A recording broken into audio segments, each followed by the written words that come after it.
Hey, and welcome to episode number 76 of the Brave Widow Show. Today I talk with Jess Jones. No, I don't think there's any relation there. But yeah, I talk with Jess, and she is going to share her story on the show today. And before we dive into her story, I just want to put a little something in your ear, give you a little something to think about. We've just had Christmas, and maybe, in fact, you are busy with so many plans or doing something different that you're listening to this at a much later time. Either way, it's still relevant. But at the time of this podcast, we've just had Christmas. We are maneuvering through all of the holidays. And for some of us, that's really, really a hard, difficult time. And for others, it may be bittersweet. And for others, it may be full of love and gratitude and a wonderful time with family and friends. None of those is wrong. But what I want you to think about as we move into 2024, as we move into the future of this new year and what that means and what that could mean for you, is I really want 2024 to be your year, to be the year that you are able to move forward, to be the year that you're able to get your feet underneath you, to be the year that you start creating dreams again. You start building a life again, a life that you can be happy to have, a life full of joy and positivity and hope and things that excite you again. And as I share those things with you, I have to just sit back and think for a minute, because it's amazing to me sometimes still that less than a year ago, I still was trying to find myself in this new world. I still was wondering, is it possible to live a life where every good experience and good memory and good milestone isn't ruined by sadness, isn't ruined by the fact that there's a bitter voice in my ear saying, well, yeah, that's good. That's good for you. That happened, but your Nathan isn't here. Your person isn't here. It doesn't matter. I believe that it was possible. I had no idea how. I didn't know how I was going to get from there to here where I am today. But I can proudly sit in front of you on this microphone and tell you that now I do live a life full of joy and hope and excitement. And yes, there are still moments where I do miss my person. I do miss being able to talk to Nathan, for him to not be able to see his kiddos as they're growing up and driving and doing all those things that teenagers do as they hit different milestones. Of course, there are occasionally those moments, but grief no longer has uncontrollable power over me. I'm not volatile like I was in those early days. And there's so much joy and gratitude and hope and excitement. And it's just incredible to me that I can look back and vividly remember exactly how I felt a year ago versus how I can sit here in front of you today and give you hope that even if you're wondering what could be possible, how that would be possible for you in your future, to reassure you that it is possible to build a life of hope and joy and dreams and excitement and plans, and a life where you're doing things you really never had even dreamed of. Because maybe for whatever reason, it's something that you and your person wouldn't have wanted to do together. Maybe they wouldn't have wanted to do. You didn't even know that you were interested in. So much about widowhood is finding our new identity, creating the person that we want to become, figuring out who this new version of us is. And that can be so confusing. Like, in many ways, I know the core of who I am is the same, but in a lot of ways, I have changed so much. I've changed so much in these 2.5 years. And it's just incredible to think how much this changes every widow that I've spoken to. And so, before we dive into Jess's story, which I believe you're going to thoroughly enjoy, I just want you to start thinking about this new year and not being intimidated by it, not dreading it as another year gone by without your person, but with the perspective of hope that it's a new year. There's hope for you. It could be a new chapter in your story. It could be new opportunities, new dreams, new hobbies, new habits. It could mean so many things for you. And it can really be exciting if you allow it to be that. So I would love for you to join me in the Brave Widow membership community as I walk side by side with so many amazing, brave, generous widows as we purposefully move forward this year towards rediscovery, towards hope and purpose and intention. And I can't wait to get back behind this microphone a year later and to be able to share with you all of the things that we've accomplished and how it has impacted so many people's lives. And I want you to be one of the people that I'm able to speak about. So please consider joining us in the Brave Widow membership community and take this journey with us this year. I am so confident that you are going to be able to accomplish more than you ever even knew was possible just by taking these steps forward. You don't have to walk this journey alone. This doesn't have to be an isolating experience. You can walk side by side with other widows who care about you, who will pour into you, who will be there for you. It's truly an amazing community and experience. So you can join the Brave Widow membership community by going to bravewidow.com/join, JOIN, and I would love to see you there. All right, let's dive into Jess's story. Hey, welcome to another episode of the Brave Widow Show. Today, I have a special guest, Jess Jones. And even though we may share the last name, we did not plan on wearing the same color of shirt. But if you're watching on video, you'll notice we both decided to wear green today. But Jess, thank you for coming on the show today and welcome. Thank you for having me. Absolutely. So I know our audience would love to know a little bit about you, about your story and your background. So if you don't mind, I would love for you to share that with them.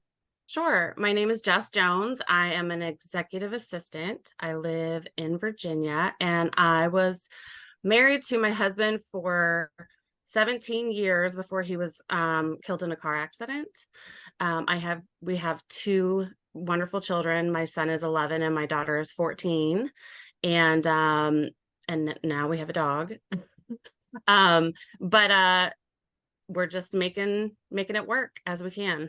Yeah, and 17 years, my goodness. I know I was married right 1 month before 20 years, and that's a lifetime, especially, I just turned 40, so that was like That over is a half of my lifetime. life at Yes. the time, was being And we married in. were best friends for like 9 years before we actually started dating. So we feels like it's been even longer than, it's been forever.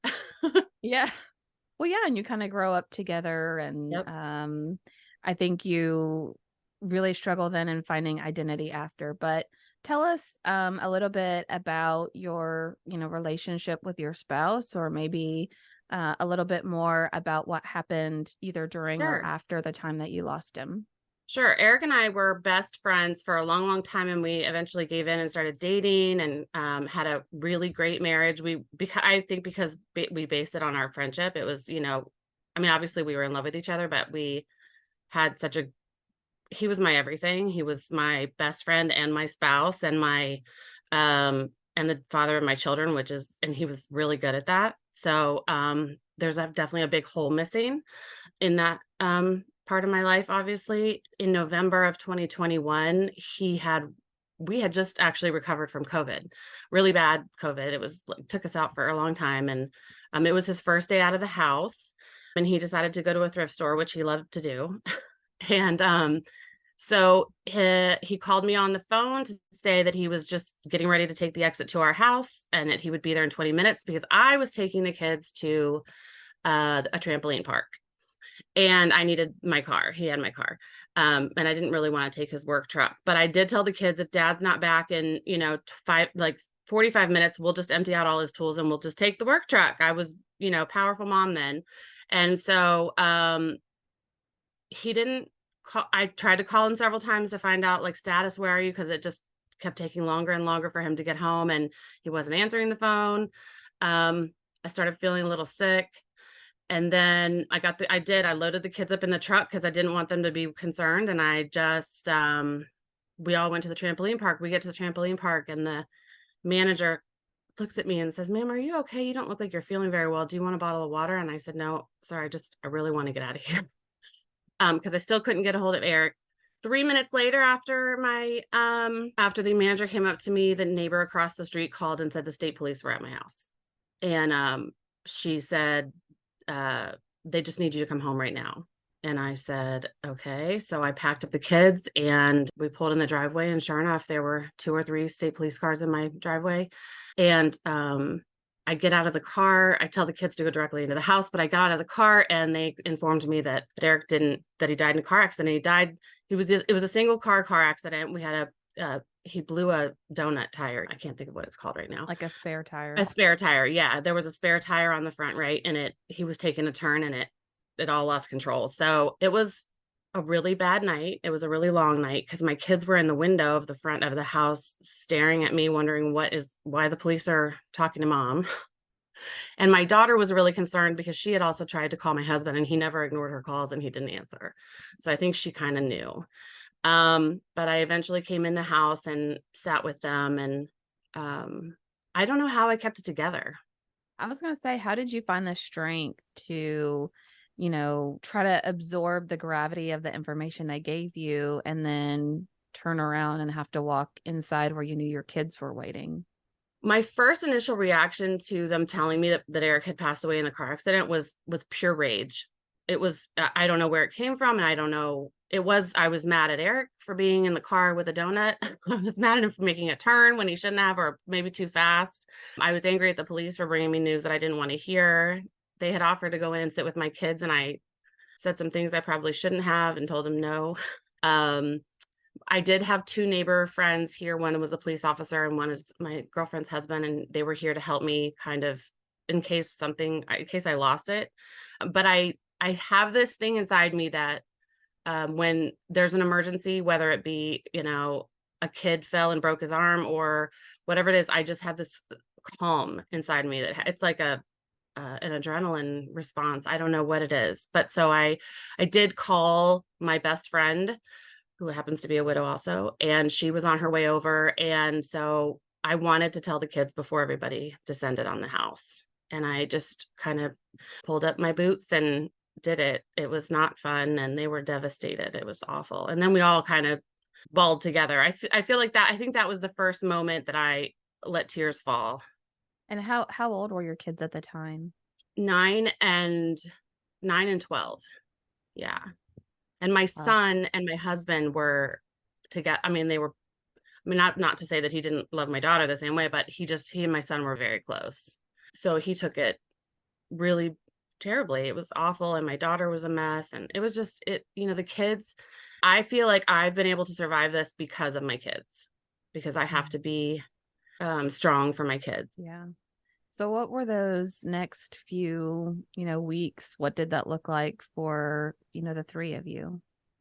Well, part of it is like, I feel like I was in this haze of things that were happening around me. Funeral was being planned, which I did plan, but I had a lot of help. My brother-in-law's a pastor, and he was really helpful in that regard, just leading the direction in that. But I had my inputs, and then my sister flew here from Michigan, and it was just but it was a blur of um, people in my house. And I did take short-term disability from work for quite a while, I think 2 months, because I just was not in my right mind. I couldn't function in an office setting or talk to people about work things. So one of the things that those next couple of days I did was work with HR, which everybody who's lost someone knows the administrative part of a death is huge, the getting the death certificates and canceling the subscriptions, but talking to HR and getting all of that settled, and it was awful. But I wish I could say I remember a lot more of it. I just know it was a blur. The day of the funeral was I think it was 7 days later, and I just didn't want to get dressed. I didn't want to. I remember saying to myself, do you think anybody would care if I went in my pajamas and didn't brush my hair? Like, would they really have the nerve to say something to me? I don't think they would. But my mom was a little bit more encouraging and just was like, you can do it and get dressed. And so I did, and I made it, but I can't tell you who was at the funeral. Right. Yeah.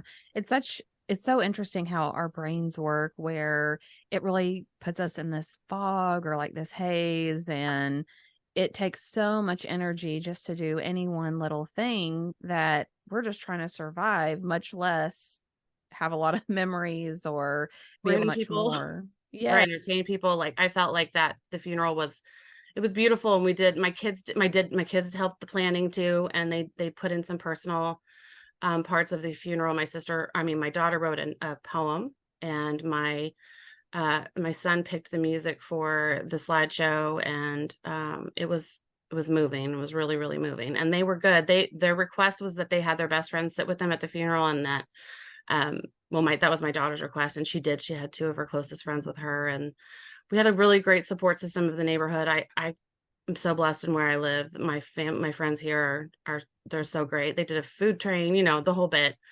Um, but once it settled down, once the funeral was over and everybody kind of went back to their homes, and a few weeks later, I could definitely see that we were going to have to do some create a new normal for the three of us. Yeah. And that was going to be a little tough because I was struggling a little bit mentally. And then I didn't really know. I was so busy doing all the administrative stuff that it's kind of hard to focus on the kids, which is sad to say, but it is. There's just so much to get done. But we did do it in March of that year. So I went back to work January 18th, and then February 1st, my employer had announced that they were laying off a large ton of people, which was a little devastating at first, but then they'd offered this wonderful severance package. And so I consider this a blessing, but I took the severance package, and I took the thing, and I was off work for 6 months. And during those 6 months, the kids and I literally created our new normal. We went on vacations together. We did therapy. I had the house repainted. We just all kind of pitched in to sort of figure out where we fit in the picture. The summer was great, considering we did lots of trips together. I did some with one kid and some with another kid and some with us all together, and we made great memories. And I'm just so thankful that I was able to have that time, because not everybody gets that. Yeah. Yeah. And that is, to your point, such a great blessing. And I think it's important that you started to make new memories and started to go places together, because I think that does help when you're making those new memories and not necessarily trying to live the same life that you've always had, which is Right. hard. It is hard. Um, so you lost your husband in November, and school is in full swing, and you have holidays right after that. Yeah. And Oh yeah, that was tough. how were things with your kids going back to school and getting back into that routine? I made the mistake of making them go back to school too quickly initially. I let them obviously they were off for the funeral, and they were off between the day that he died and the funeral. Um, and then I think I let them have a couple more days, but I sent then I was like, okay, we really got to get back in the saddle, and we got to go back to school, and we got to do stuff. And um it didn't go well. My son was an emotional wreck at school. He was in fourth grade at the time, and the teacher would report that he would just lay his head down on the desk and just stare out at the window at whatever, nothingness. My daughter was having panic attacks in the bathroom and texting and calling me on my phone to come pick her up, and was refusing to go to school. But I decided then it would be best to pull them out for another at least week, of which I did, because it was too raw. Um, the elementary school was wonderful. The principal, who I really love, she came to me and said, we put together a team between the psychologist, the social worker, his school counselor that he really loved. And we are here to support Russell no matter whatever the ups and downs are.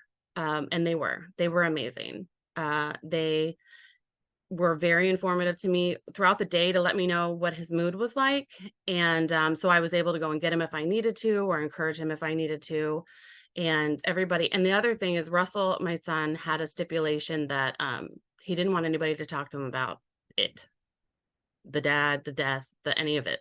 So the principal somehow got that word around the school. So none of the faculty members or even the students really said anything to him about it.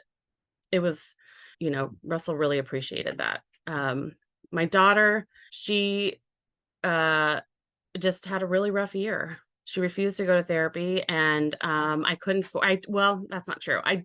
The school counselors at the middle school level are a little different than they are at the elementary school level. They do scheduling, at least here. They do scheduling, and they can do some talking if you're uncomfortable. But when they brought her in for the first time, they were a little too, so I heard your dad died. If you have anything you want to talk about, come chat with me. And she was a little put off. I think she was just angry. Everybody goes through that phase. And so she was very turned off by the thought of therapy, because I did bring her to a grief therapist, and the grief therapist kind of did the same thing. She just hammered right in with the dad stuff right in the beginning. And I was in the room and I thought, oh, this isn't going to go well. So unfortunately, Carly was a little bit more difficult to kind of help in that regard. My son went to therapy, grief therapy. We started kind of right away, and he loved it, and he loved the therapist, and he went from November or December to May. And then when May hit, the weather was nice. He wanted to ride his bike with his friends, and the therapist said, hey man, that vitamin D is going to be better for him than I am. And as long as he's doing good in school and he's not having these bouts of anger or crying, then let him ride his bike. So, but my daughter stayed in that bubble of anxiety and depression. We tried to take her to a physical during the year, and she cried through the whole thing and wouldn't let them touch her. She just broke down. And the doctor, the pediatrician at the time, said, I think it'd be best for her if she went on a little bit of medication. So we started her on that. That had to be really hard as a mom, just watching your kids struggle and getting notified from the school or from physicians that, they're really having a difficult time. Did that interfere with your own grief and your ability to feel like you could focus on you and what you wanted to process when you're also worrying about them? Yeah, because I have these days where something will come up and I'll just start crying out of the blue. So I feel like in some ways I do process the grief, but other times I'm so concerned about my kids, especially during the heat of all that. Or even now with grades, or just being a single parent is a totally different thing, that I forget to grieve myself or to take time for myself. I have intentionally done things like on our anniversary, I rent a tiny house. I've done it twice now. I rent a tiny house and I go on like a guided hike. And I'm gone for 2 days, and it's just me, it's my Zen time to be with Eric in spirit. And I've seen signs, it's been a lovely adventure on those two anniversaries, but it is hard to focus on me when I have the kids all the time. I have lovely, and my in-laws are just amazing, and they live close by, and my mom and dad are just awesome, and they don't live too far. And so when I need a break, they will take the kids for the weekend or days or however long I need them to. But it is, yeah, it's I don't know that I've ever really just lost it. I feel like it's going to Yeah. come though. Yeah. Yeah, it probably will. And to your point, I don't think that means that you're not processing or you're not moving forward, because you obviously are. But Right. I think sometimes it is hard to feel like you can just be and you can just focus on you and not have to worry about, The them or kid. their schedule, or, oh, I got to dry my eyes before 3, Yep. and all In the that. So, beginning, in the beginning, I would was my body was waking up every morning at 5 o'clock, and I would cry from 5 to 7 on the couch in the living room because my son was sleeping in my husband's side of the bed. And I just had to get it out. And I don't know what it was. It was just my body's way of releasing, I think, all of the things that had been going on. So that felt really good. And then eventually, once we started the therapy side of things, I didn't feel that need so much anymore. I did see a therapist too for a little while. And I just, it wasn't too long. It was a couple of months. I felt like she was pretty much coaching me on how to be a single parent. And I don't know that I was necessarily ready for that. So I just kind of said, so I encourage the therapy though. I think that it works for everybody. I mean, it doesn't necessarily work for everybody. Not everybody's comfortable doing it, but it's definitely, oh my gosh, it's definitely was a healthier thing. And I got a recommendation on a therapist from neighbors. That's the hardest part, I think, about therapy, is finding the right fit for you.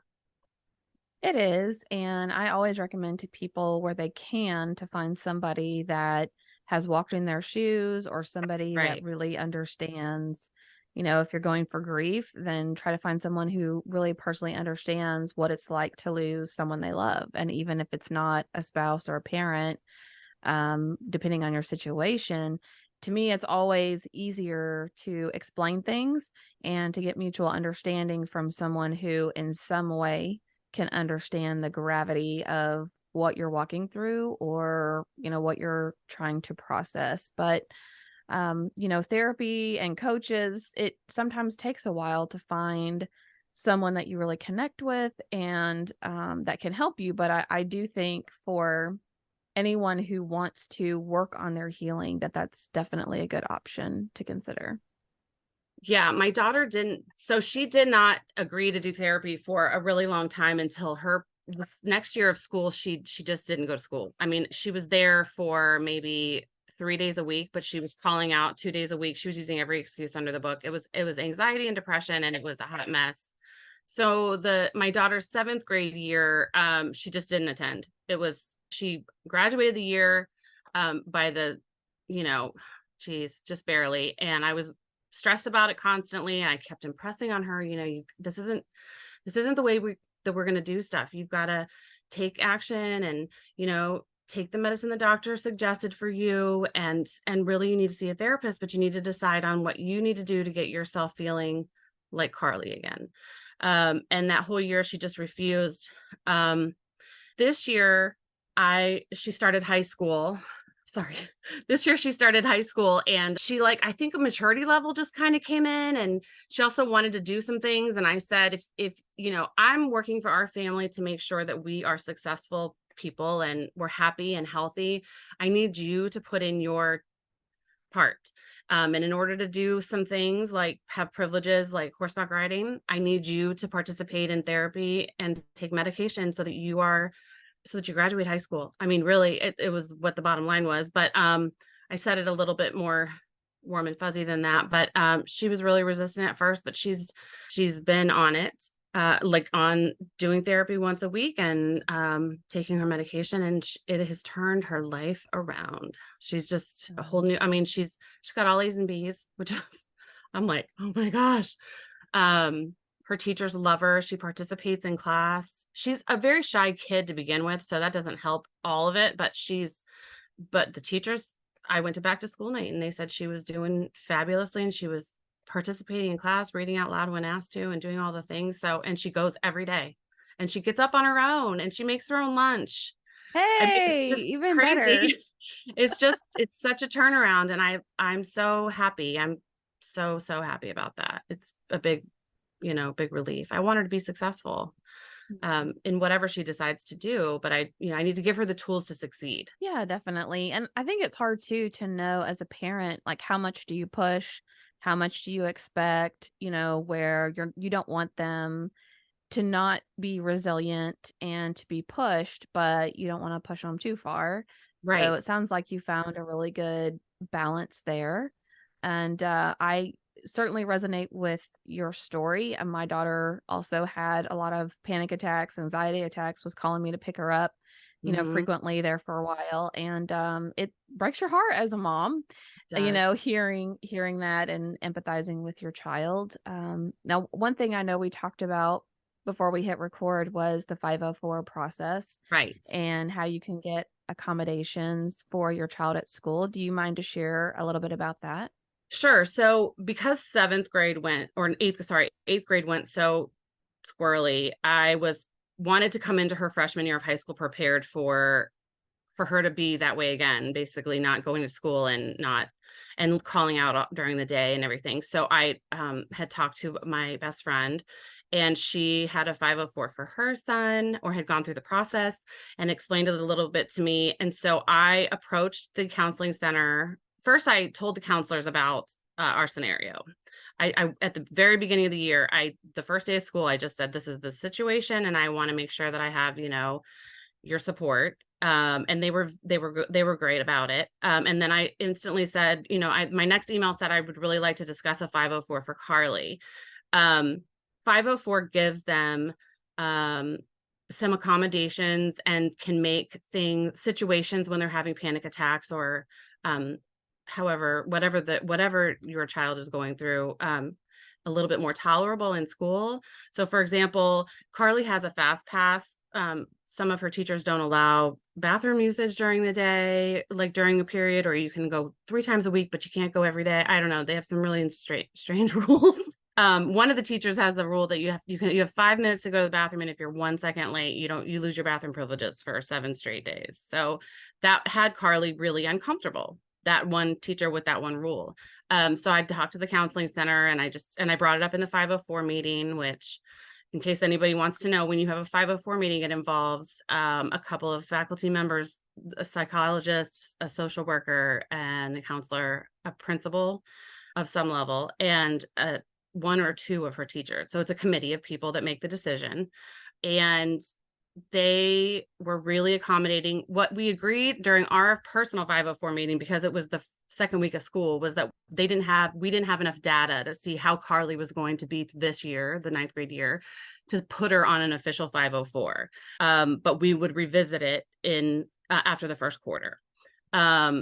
But what they did do for her was to give her a fast pass, which is basically a pass to leave class anytime that she feels the need to go to the bathroom, to take deep breaths, to run to the counseling center, to meet with somebody, to stand in the hallway and just kind of gather herself. So that really, just having the pass has helped her have strength.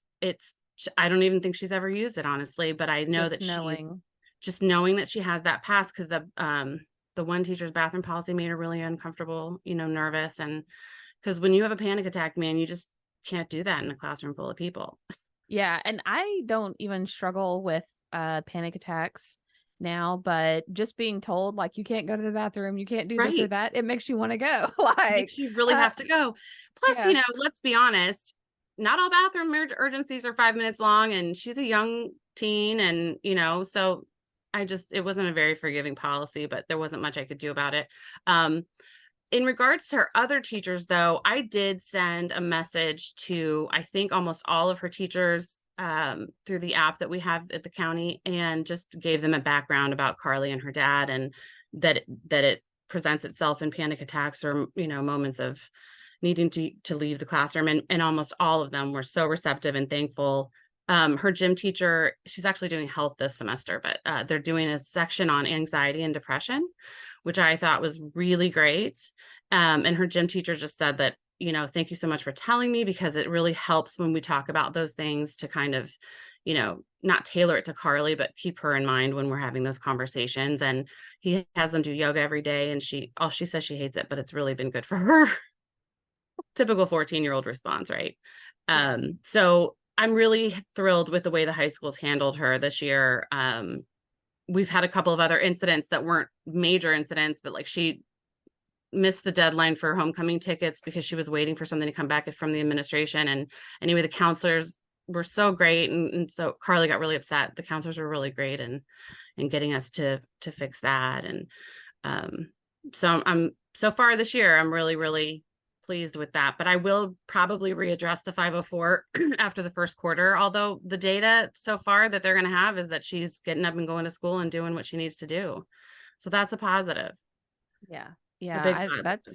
That's great. And it sounds like you've had a really supportive school system that, isn't trying to fight you or isn't trying to force you to go through the process just to make even some more minor accommodations. So I think that's great. You've had that. Yeah, they're really wonderful. And the elementary school's been the same way too. Russell goes to junior high next year as a 7th grader, and I'm a little nervous. It's just a different environment. Everybody in middle school seems like it's a little intense. Yeah. So what advice would you have for, a young widow that's a parent and they're trying to be supportive of their kids and maybe their kids are struggling? Is there anything else that you feel like as a family you did that was helpful, or maybe that you wish you would have done that would help them in their grief while also not neglecting you and your need to grieve? Yeah, when I saw the grief therapist, she told me a lot of very interesting things about grief. But one of the things that she explained, actually, I think it was during my son's appointment, and she just explained the emotions that everybody's going to go through during the grief process. She wrote all of them out. I think there are 5. And she said there are going to be days where you guys are going to be really sad and cry, or there's going to be days where you're going to be really mad at each other for no reason, and it's not going to make much sense, but you're just going to lash out, and you have to have a lot of forgiveness for each other. And you have to recognize that it's coming from a place of grief and not coming from a place of true anger. And so she talked to Russell and I about that, and Russell had some pretty upsetting anger moments. And I just explained, we just kind of had to go over that and reiterate that to each other, that, wow, that was intense and that wasn't very nice, but that was grief talking, and you just have to give each other a lot of forgiveness for as long as it takes. We still have moments, and it's been almost 2 years, but you give each other a lot of grace, and also, lean on your neighbors, your family, and your friends. If they're offering to help, take it. It's sometimes some people have too much pride and they don't want to take it, or they are just used to doing things on their own or having a lot of control in their lives. But I will say that if someone is offering to help, and I'm talking beyond the food train, right, not right after the funeral, but I'm talking like when everybody else kind of seems to go back into their homes, if someone else is there to help you, take it. Because being a single parent is not easy. You need somebody else on your emergency care list at the school. You need somebody to, help you when you need medications and your kid is sick and you're by yourself at the house with them. Or if you're at work in a meeting and the kids need to be picked up, you got to have people that can support you and really rally around you to do that. And I really think that's the most important thing. Yeah, I do too. I think it's really important to have people that are going to be in the trenches with you, and they're Yep. going to show up and be a support. And it's great because it sounds like you've had some of those people, whether it's your family or some friends as well, that have been that support for you. So Yes, I have been thank very lucky in you. that. Yes. Yeah. Well, Yeah. thank you, Jess, so much for coming and sharing your story and some advice that you have for people that are trying to support their kids through grief. I really appreciate you coming. Absolutely. Thank you for having me.